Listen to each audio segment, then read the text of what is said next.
Once upon a time, there was a princess waiting for her Prince Charming. In Hungry Horrors, that prince never shows up. Instead, the princess wakes up alone in a strange castle surrounded by monsters that want to eat her, and the only way out is to feed them first.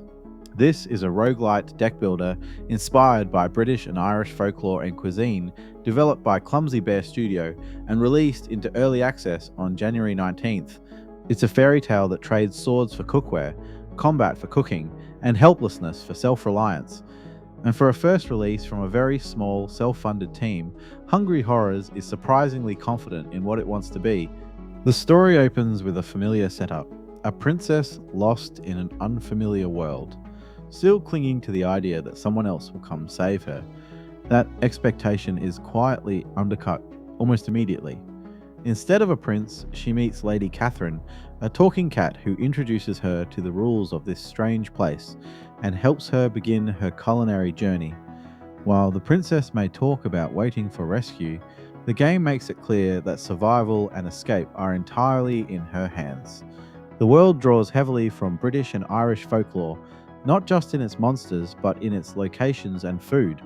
You'll explore caves, woods, bogs, and meadows, all filled with hungry horrors that feel rooted in myth rather than generic fantasy.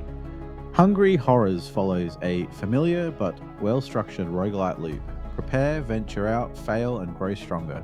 Each run begins in the castle, where you choose an artifact if you've unlocked any, gather ingredients, and craft meals that form your starting deck. This preparation phase is critical.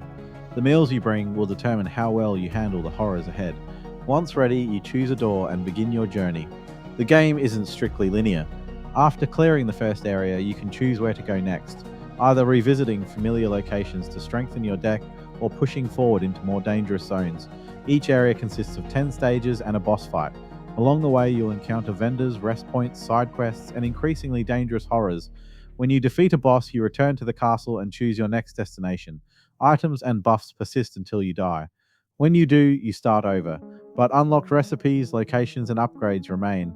It's a clean, well paced progression system that rewards persistence without overwhelming the player. Combat in Hungry Horrors is about feeding monsters before they reach you. Each horror advances step by step, draining stamina as it approaches. If it reaches the princess, the run ends. To stop them, you play meal cards from your deck. Every horror has specific likes, dislikes, and cravings: sweet, bitter, savory, or salty.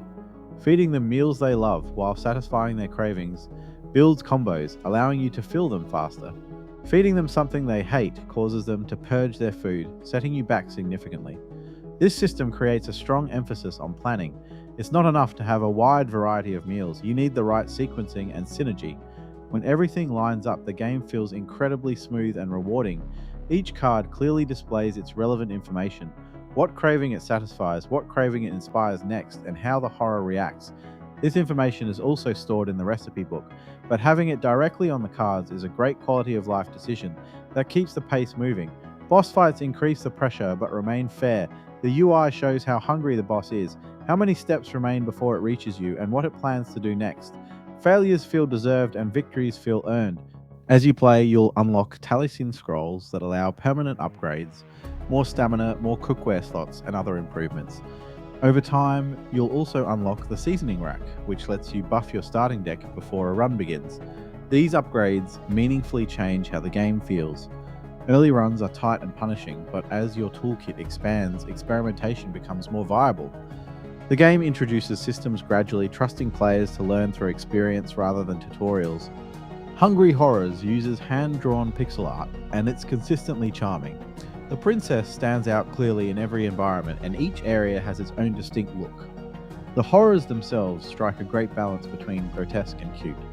They feel more like ugly dolls than traditional horror monsters, which fits the tone of a game where death isn't permanent and fear isn't the main goal. The music leans into whimsy rather than tension. It never becomes repetitive, even during long runs, and quietly reinforces the princess's journey toward independence. There's no voice acting, but the soundtrack does enough emotional work that it never feels like something is missing. For an early access release from a very small team, Hungry Horrors is impressively polished. No major bugs or performance issues stood out during play. The main concern isn't stability, it's simply wanting more content. Clumsy Bear Studio has been transparent about development and has stated that future editions will be shaped heavily by player feedback. That openness goes a long way in building trust. Hungry Horrors puts a clever spin on the deck building roguelite genre by replacing combat with cooking, and it works remarkably well. The folklore inspired setting, strong UI design, satisfying combo mechanics, and charming presentation come together into a cohesive experience. It's still in early access, but what's here already feels thoughtfully designed and confident. If you enjoy roguelites, deck builders, or just want something with a distinct identity, Hungry Horrors is absolutely worth your time. Hungry Horrors earns an 8 out of 10. Leave a like if you enjoyed this review, and subscribe for more gaming reviews. See you next time.